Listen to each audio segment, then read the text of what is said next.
Hello, Pittsburgh Steelers fans. Hello, Steeler Nation, and welcome to the latest episode of your Pittsburgh Steelers Syndicate with me, your host, Pittsburgh Owen, your voice from across the pond. And today we're talking Steelers undrafted free agents, their contracts, how that works, and also finding out a little bit more about the 10 that may or may not play for the Pittsburgh Steelers. I did joke to my co-host Mark the other day that we should have perhaps called these videos 10 blokes who you may never ever hear of ever again.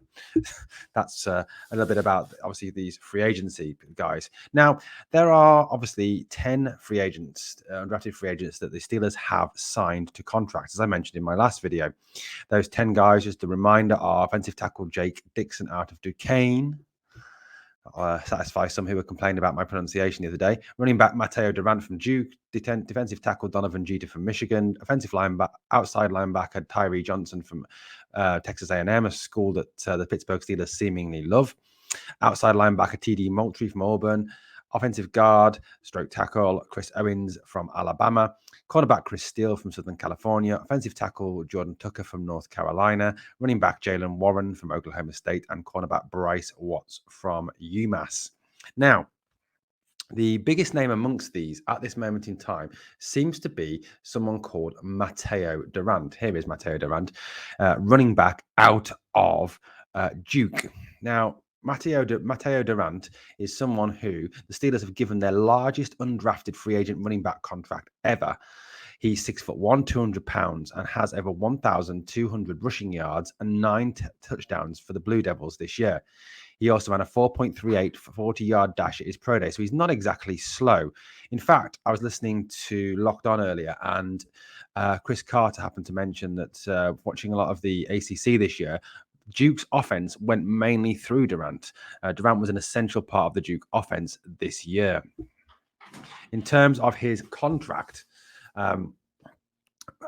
Pittsburgh Steelers have done their largest undrafted free agent running back contract in franchise history with a $15,000 signing bonus for at the real _Durant.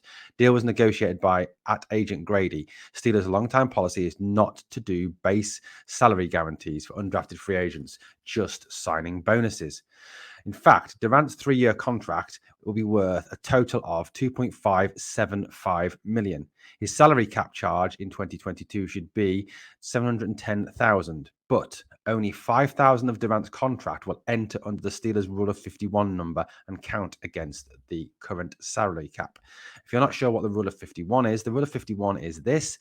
The top 51 rule is simple. From the start of the new NFL league year in early March until the first week of the regular NFL season in September, only the 51 most expensive contracts actually count against the team's salary cap, not the whole 90-man roster at that point or a 53-man roster at that point. It's just the top 51 most expensive that count.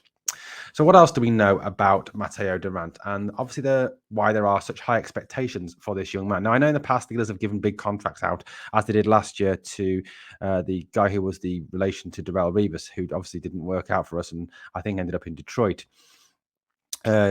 Durant's stats look like this in terms of his rushing and his receiving. In 4 years in playing for Duke, the last 2 years, obviously, the most productive from Matteo Durant. 2020, 120 attempts, 817 yards, 6.8 average, 8 TDs, with a long run of 64 yards. In 2021, 255 attempts for over 1,000 yards, as we know, average of 4.9, 9 TDs, 59 was his long. He also is a receiving threat, as we see from his receiving stats there.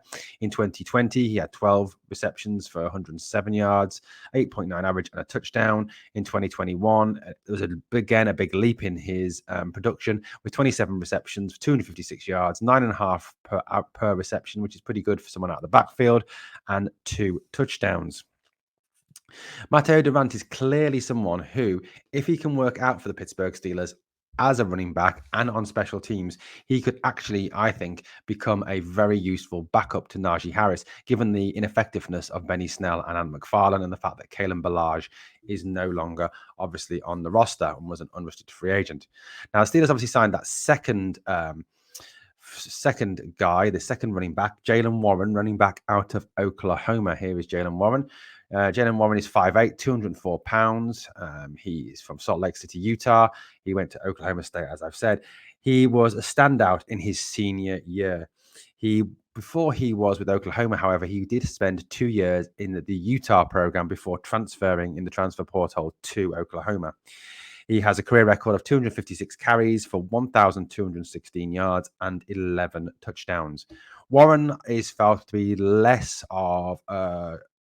has less of a chance that it is felt of getting onto the 53-man roster than Matteo Durant.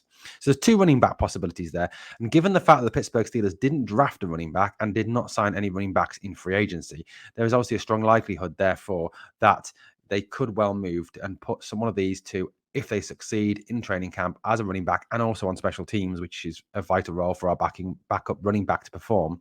They could actually be the second running back to Najee Harris. We also, the Pittsburgh Steelers also signed a couple of cornerbacks as well. So the first cornerback is this guy here, Bryce Watts, out of UMass. He's 6 foot, 187 pounds, has a NFL prospect grade of 5.68, which apparently is a candidate for bottom of roster or practice squad. Not too promising at this moment in time. But in terms of Bryce Watts, he had 43 tackles, 23 solo of those with 1 interception. He started his career with Virginia Tech before he transferred in the transfer portal to UMass. He's athletic. He has fluid movement.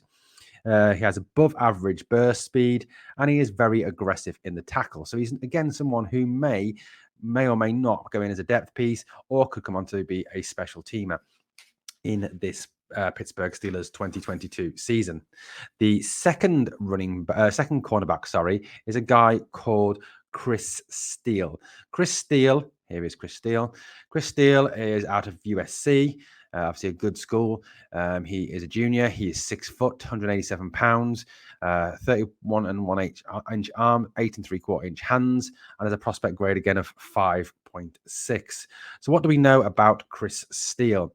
So Chris Steele has played 29 games for USC. He had 23 starts. He had 95 tackles, 12 passes defensed, 1 fumble recovery, 1 forced fumble, 1 sack, and 3 interceptions. He has adequate size and length to be a perimeter cornerback. He has instinct for interceptions. He is quite quick, and he is also very fluid in his movements. It is felt that obviously Steele, again, is someone who could move into the Steelers' rotation at cornerback, given the fact that Justin Lane and James Pierre have been very ineffective in recent times. So that's Chris Steele. Now, wouldn't it be cool if we had someone called Chris Steele of the Steelers? Steel man for the Steelers. That'd be cool, wouldn't it, to have? So that's the cornerbacks. Now, who else have we got? Have they signed this year to their UDFA? Well, also, there's a guy called Jake Dixon out of Duquesne. Now, Jake Dixon is an offensive tackle. Now, again, this is perhaps a position that the Pittsburgh Steelers may well be interested in taking on some extra depth at, given the fact that, again, other than re-signing Chukwuka Okorafor, there was no real additions made at tackle. So more depth at tackle is something that really could be beneficial to the Pittsburgh Steelers. So let's have a look at some information to do with Jake Dixon. He started 10 games at left tackle. There's a possibility that there may even be an intention to move Dan Moore to right tackle this coming season. He has first team NEC honors for the second straight season this year in 2021. He played 50 games for Duquesne. He is a consistent performer. He even had 3 catches and 1 touchdown catch when he was made a receiver eligible. Another bit of news about Jake Dixon. Well, Jake Dixon is from Pittsburgh. He went to Bethel Park High School in Pittsburgh. So he is a hometown boy. So it's felt that it'd be great if we could get one of these hometown boys onto our roster. Someone who's actually got a bit of passion for the Pittsburgh Steelers. Someone who cares about the Pittsburgh Steelers. In addition to that, there is Chris Owens, who has started 20 career games for the Alabama Crimson Tide. Now, you don't tend to start at Alabama unless you've got something about you. Alabama obviously has very high standards.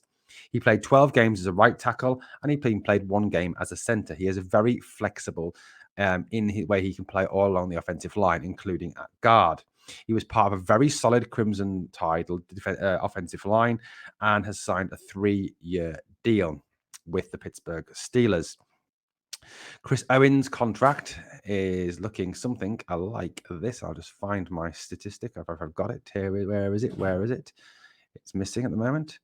It isn't there. Oops, that's Matteo Durant. Sorry about Chris Owens. Sorry, here it is. So Chris Owens signed for a total of $2.565 million, a signing bonus of $5,000. Now, if we look at how that contract is broken down over those 3 years, his base salary in 2022 is $705,000.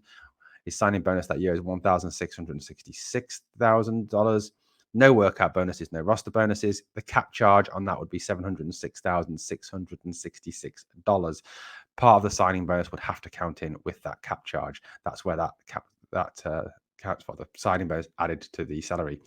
To 2023, $870,000. Again, the signing bonus of $1,666. Again, that signing bonus is added into the base salary to form part of the cap charge.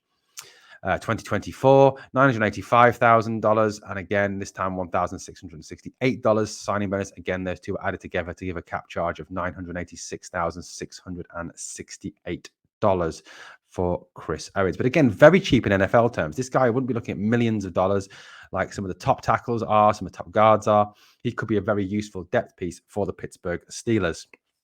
Another offensive lineman again, we signed was Jordan Tucker for the North Carolina Tar Heels. He started all 13 games for the Tar Heels in 2021. He blocked for an offense that averaged 35.2 points per game and 468.3 yards per game. So he was obviously very effective in his run blocking and his pass protection as part of that Tar Heels offensive line.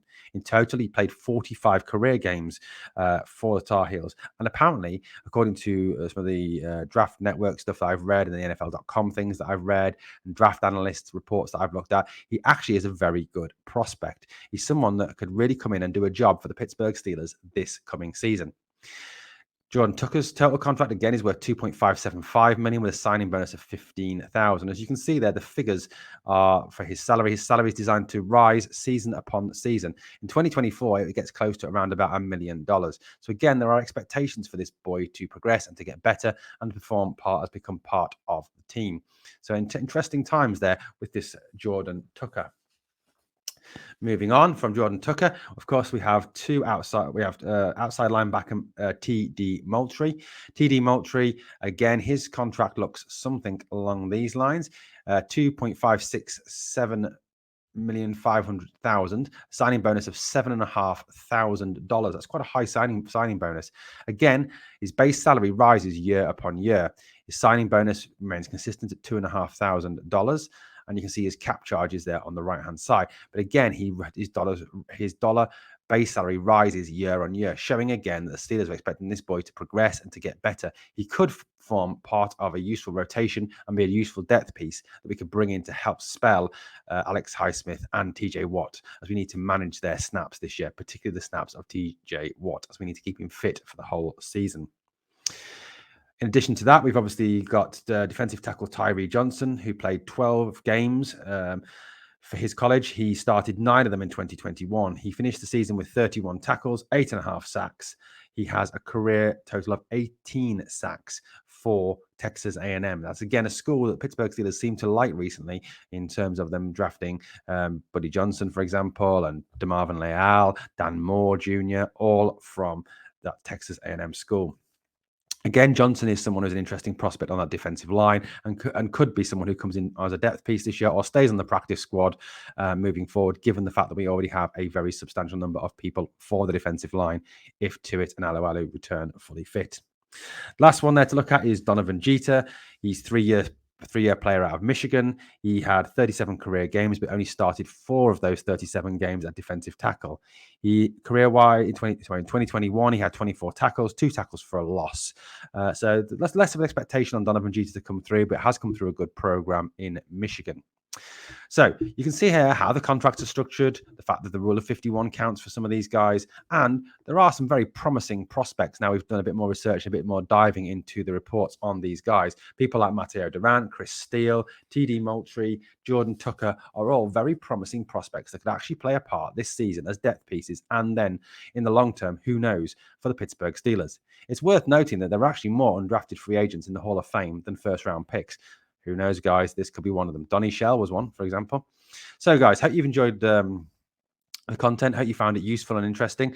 Drop me a comment below. Let me know what you think. Let me know if any of these undrafted free agents are you have high hopes for, and who are they and why you have high hopes for them. And if you haven't subscribed yet to the Pittsburgh Steelers Syndicate, please hit that subscribe button. Thank you for listening, guys. And let's finish this, as we finish everything, with here we go, Steelers. Come on.